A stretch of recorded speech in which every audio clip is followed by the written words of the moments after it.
নমস্কার, ওয়েলকাম, সুস্বাগতম। Welcome to another fresh blog and welcome to another video. আবারও এক নতুন আলোকসজ্জা, আবারও এক নতুন সন্ধ্যা। আজ সন্ধ্যায় আমরা বেরিয়ে পড়েছিলাম কুলপি রাসমেলায়। এই মুহূর্তে আমরা রয়েছি একদম মূল মণ্ডপের সামনে। এখানের মূল মণ্ডপের মূল প্রতিমা এবং তার সাথে চারিদিকে রয়েছে কিছু অসংখ্য পুতুল প্রদর্শনী। চলুন সেগুলি এক এক করে আমরা দেখে আসি।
এতক্ষণ ধরে আপনারা দেখছিলেন এই কুলপি রাসমেলার কিছু পুতুল প্রদর্শনী, যেগুলি ছিল কিছু ধর্মীয় কাহিনী অবলম্বনে।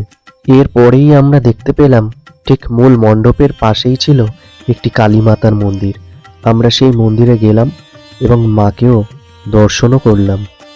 চলুন এরপরে আরও দুটো অসম্ভব সুন্দর পুতুল প্রদর্শনী রয়েছে, সেগুলি এক এক করে দেখে আসি।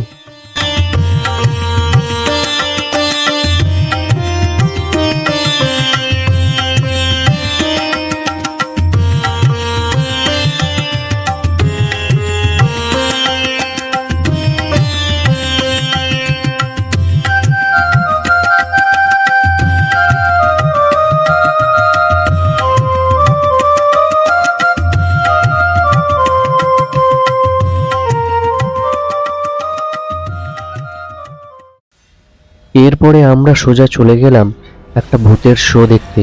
শোটির নাম ছিল ভূতের বাবার শ্রাদ্ধ। চলুন তো সেখানে কি হচ্ছে একবার আমরা সকলে মিলে দেখে আসি।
ভূতের বাবার শ্রাদ্ধ দেখবার পর আমরা চলে এলাম আরও একটি অন্যরকম পুতুল প্রদর্শনী, সেটা দেখবার জন্য।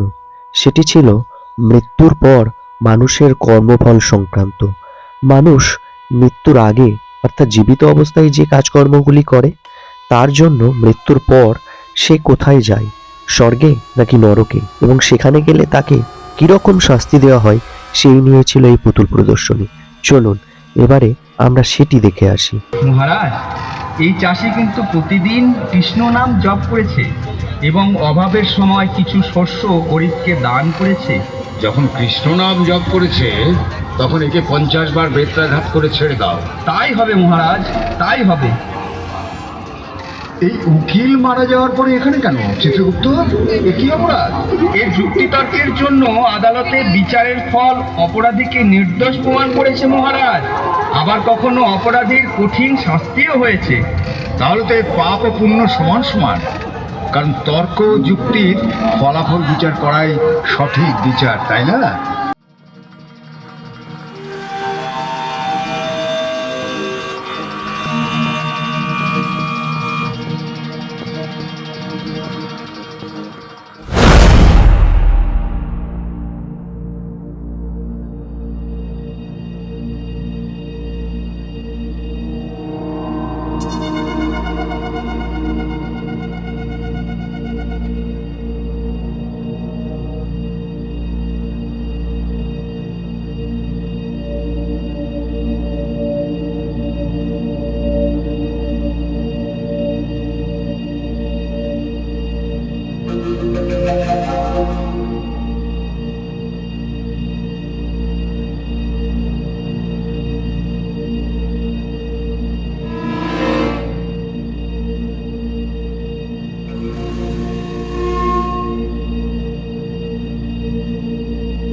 এত ভয়ঙ্কর ভয়ঙ্কর পুতুল প্রদর্শনী, ভূতের শ্রাদ্ধ, কর্মফল, এই সমস্ত কিছু দেখবার পর আমরা সোজা বেরিয়ে এলাম মেলা প্রাঙ্গণে।